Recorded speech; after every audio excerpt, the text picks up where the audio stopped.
Hacia la Biblia. Del libro Concepto Rosacruz del Cosmos, de Max Seidel. En nuestros tiempos el espíritu misionero es muy fuerte. Las iglesias occidentales están enviando continuamente misioneros a todo el mundo para convertir a los pueblos de todas las naciones a sus credos. Ni son ellos solos tampoco en sus esfuerzos de proselitismo. El Oriente ha comenzado también con una fuerte invasión en los campos occidentales, y muchos cristianos que estaban descontentos con los credos y dogmas de los clérigos y que estaban buscando la verdad que satisficiera las ansias de su inteligencia por una explicación adecuada de los problemas de la vida, se han familiarizado y en muchos casos han aceptado las enseñanzas orientales del budismo, hinduismo, etc. Desde el punto de vista oculto, estos esfuerzos misioneros, sean de Oriente o del Occidente, no son deseables, pues son contrarios al tren de la evolución. Los grandes guías de la humanidad, que están a cargo de nuestro desarrollo, nos prestan la ayuda necesaria en ese sentido. La religión es una de esas ayudas, y hay muy buenas razones para que la Biblia, que contiene no solo una sino dos religiones, la cristiana y la judía, haya sido dada solamente al Occidente.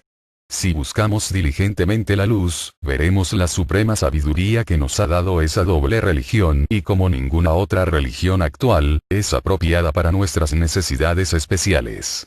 Con este fin tocaremos en este capítulo algunos puntos ya tratados antes en varios sitios.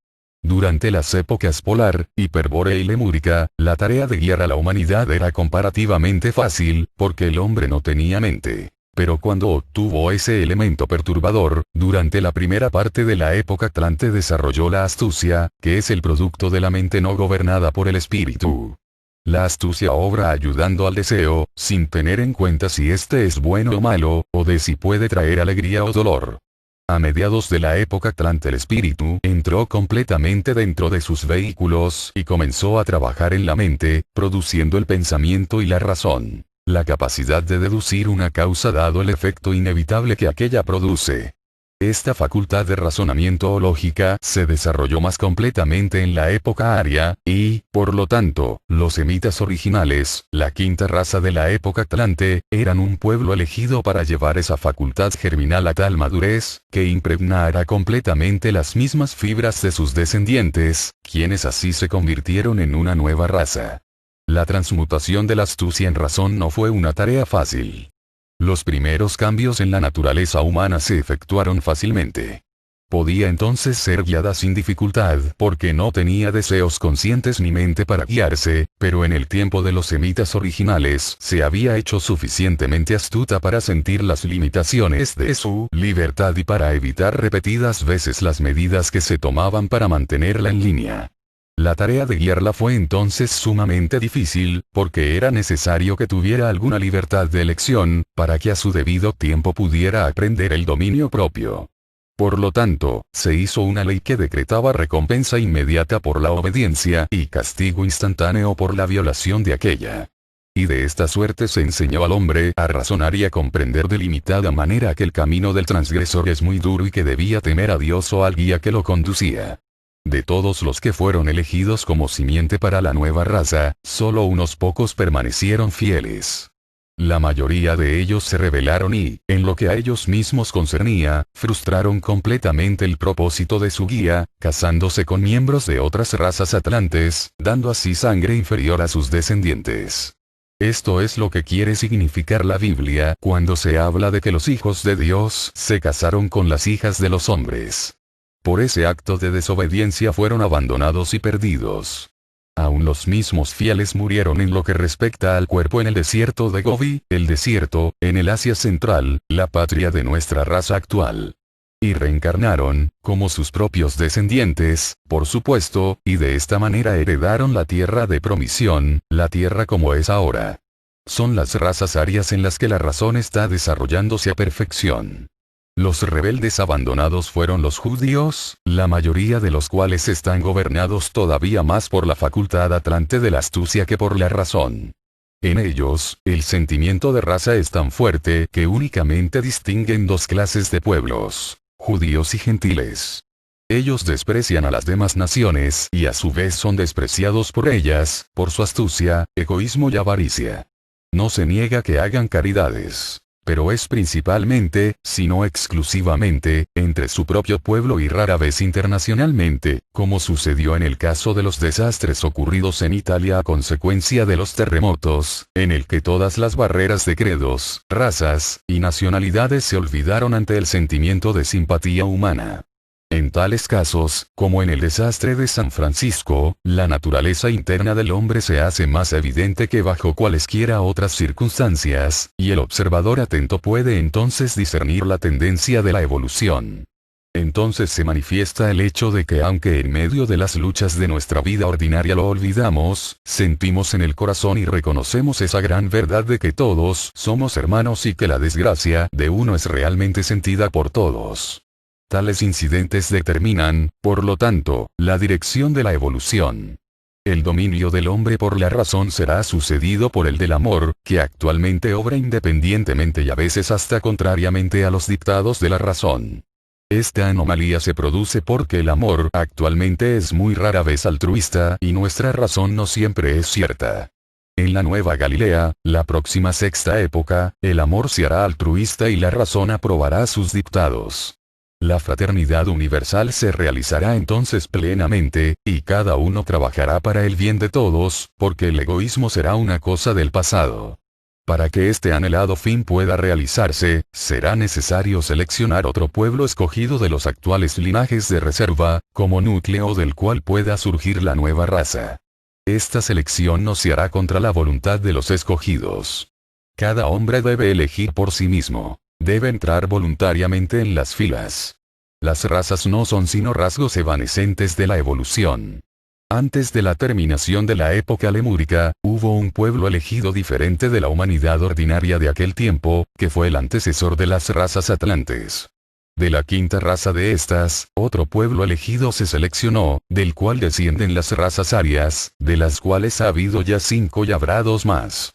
Pero antes del comienzo de una nueva época deberá haber, sin embargo, un nuevo cielo y una nueva tierra. Los rasgos físicos de la tierra se cambiarán y disminuirá también su densidad. Habrá otra raza al principio de la próxima época, pero después de ella desaparecerá todo pensamiento o sentimiento de raza. La humanidad constituirá entonces una vasta fraternidad, sin tener para nada en cuenta la menor distinción. Las razas son simplemente gradaciones de la evolución que deben atravesarse, pues en caso contrario no habría progreso alguno para los espíritus que en ellas se encarnan. Pero, aunque grados necesarios, son extremadamente peligrosos, y son, por lo tanto, a causa de que los guías de la humanidad tengan que obrar con mucho cuidado. Ellos llaman a esas 16 razas los 16 senderos de destrucción, porque mientras en las épocas precedentes los cambios solo se efectuaban después de enormes intervalos, era más fácil que la mayoría de las entidades estuvieran prontas para ello. Pero no sucede así con las razas. Estas son comparativamente fugaces y, en consecuencia, hay que obrar con sumo cuidado, a fin de impedir que los espíritus se adhieran demasiado a las características de raza. Esto fue exactamente lo que sucedió con los espíritus que encarnaron en los cuerpos de la raza judía. Se adhirieron tan firmemente a esa raza que siempre encarnan en la misma. Una vez judío, siempre judío, es su lema. Han olvidado completamente su naturaleza espiritual, y se glorían del hecho material de ser la simiente de Abraham. Por lo tanto, ni son carne ni pescado. No han tomado parte alguna en el desarrollo de la raza aria y, sin embargo, están más allá de los remanentes de los pueblos atlante y lemúrico que aún tenemos entre nosotros. Se han convertido en un pueblo sin patria, una anomalía en la humanidad.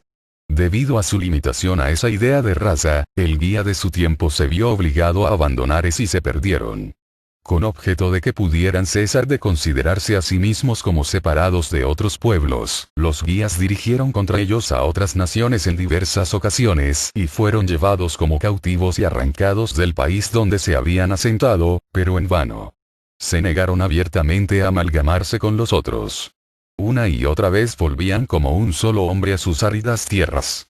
Profetas de su propia raza surgieron y les predicaron por amor y predijeron el desastre, pero sin resultado.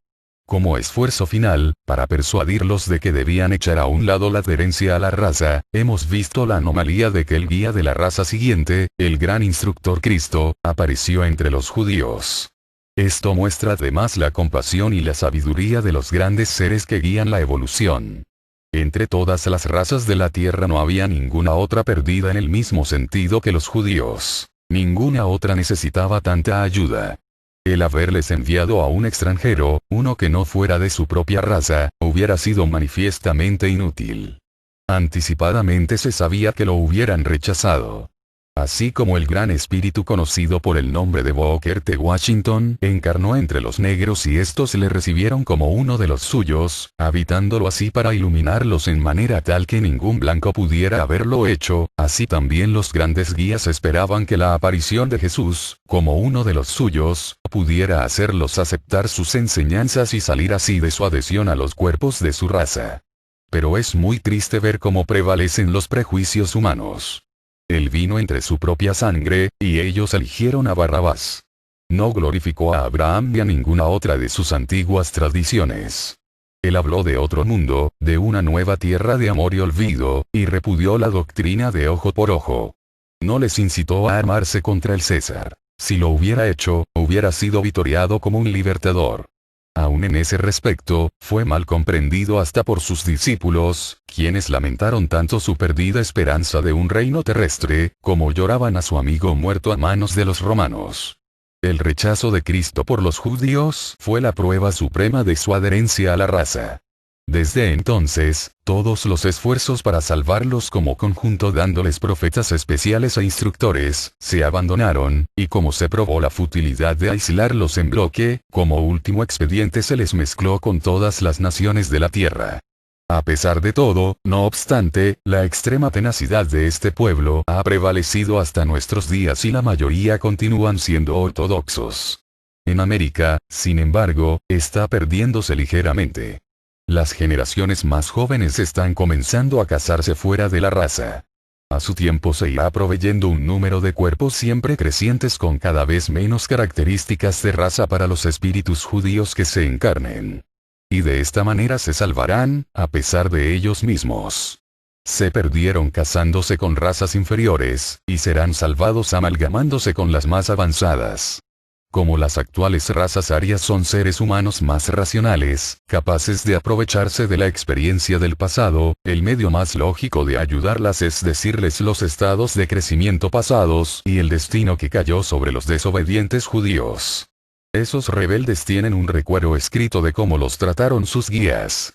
En él se dice cómo fueron elegidos, revelados, castigados, pero aún están llenos de esperanzas de una última redención. Esos escritos pueden ser aprovechables por nosotros para aprender cómo no debemos obrar.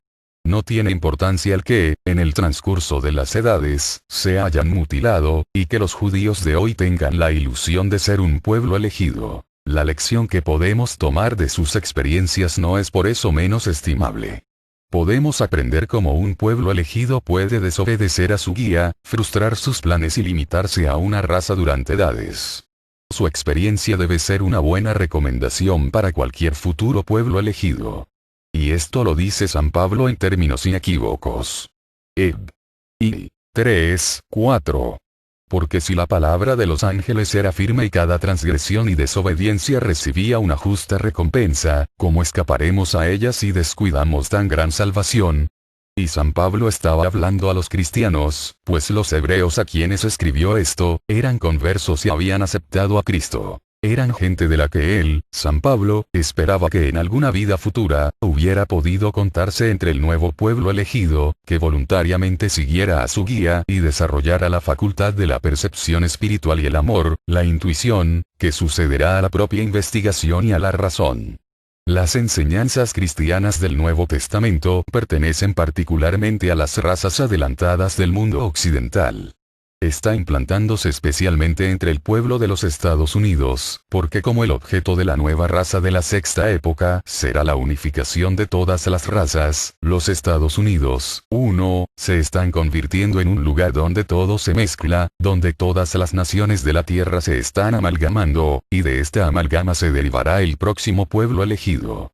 Esos espíritus, de todos los países de la tierra, que se han esforzado en seguir las enseñanzas de Cristo, conscientemente o no, encarnarán allí, con el propósito de dárseles las condiciones apropiadas para ese desarrollo. De ahí que el judío nacido en América sea diferente de los judíos de otros países.